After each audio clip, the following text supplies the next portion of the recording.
McLaughlin. Portions of our show sponsored by Americans for a Balanced Budget. He's a great pollster, a CEO partner of McLaughlin Associates. So I want to talk about affordability with him because that's a huge issue. Incidentally, I'm going to give you a quick tip. Longtime listeners know what to do. I'm going to give you just a hint because we're almost into the Christmas season, right? I'm going to give you a jump on our campaign, Angel Tree, Mike Online.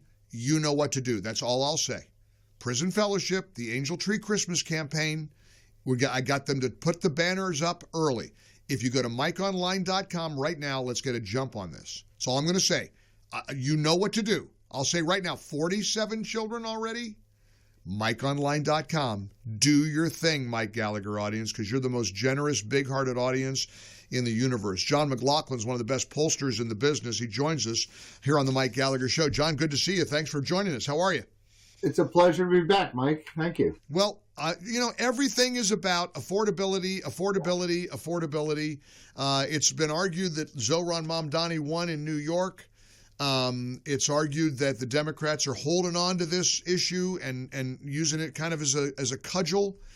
Let's talk a little bit about, because I've been telling everybody about these, about the having a need to get to extend the health care tax credits. It's so important, and you've been an important voice on this. So walk us through why it's so important. Your polling is showing that the health care tax credits issue is a pivotal issue if Republicans want to retain the House majority.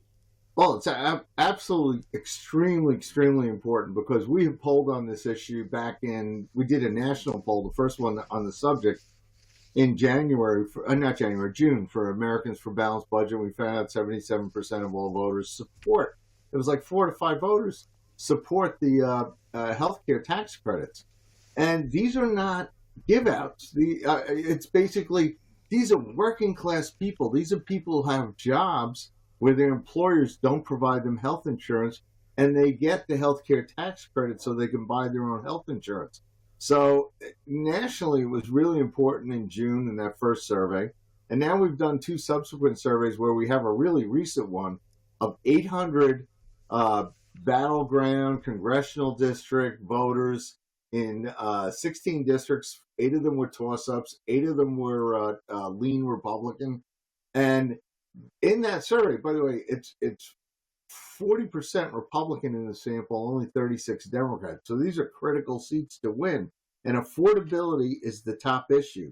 And healthcare costs are 39%, groceries are 38%, so it's second. You have the cost of healthcare that they're worried about their premiums going up. You've got 9 out of 10 voters are worried about their premiums going up. You've got another 73% concerned that the premiums will increase, 47% very concerned. So you've got these voters who are really worried about the cost of healthcare being a big component in their affordability, cost of living concerns, and that's what's going to decide Congress. And when we asked them about support for the tax credits in these battleground congressional districts, they support them 70-20. With 48% strongly support. And the key thing is, it's independents who really decided. 66% supported, 73% with independent women. Independent women decide elections. I mean, you just saw what happened in New Jersey and Virginia, and I wasn't involved in those races, although I had a race in suburban New York where Nassau County is a very large suburban county. And the Republicans won on affordability because we cut taxes, and the Democrats wanted to raise taxes. And this falls right into that wheelhouse that we have to have a contrast with the Democrats, that we support the tax credits for working class people to buy health insurance, while the Democrats, what they really want is government run health insurance or government run health care. Well, I had Stephen Moore this week. I talked to him. I remember back in the day when Obamacare came along, the Affordable Care Act, and I remember Steve telling me years ago, it's going to be anything but. It's going to be just the opposite. And John, look at where we are now. People can't afford Obamacare, and that's what Republicans need to fix. Right. It needs to be reformed. I mean, if you want to means test things, if you want to basically decide, I mean, the president came out and he said, He wants to give the people the money so they can buy their own insurance. Because right now it does go to the insurance companies, they need to have controls to keep their costs down. But at the same time, as we go into a crucial midterm election where we hold the House by a bare slim majority, and we can't afford to lose a couple seats, let alone a few seats. We need to make sure that the working class voters that voted for Donald Trump come back out. By the way, just as examples, in New Jersey, Donald Trump got almost 2 million votes. The same thing in Virginia. The Republican candidates there only got 1.4 million votes. 600,000 Trump voters stayed home. There's working class voters that want to buy their own health insurance that need these healthcare tax credits. And we have to, extend the tax credits, let them have their own health insurance, let them keep working. We don't want them on Medicaid where the government has to pay for health insurance.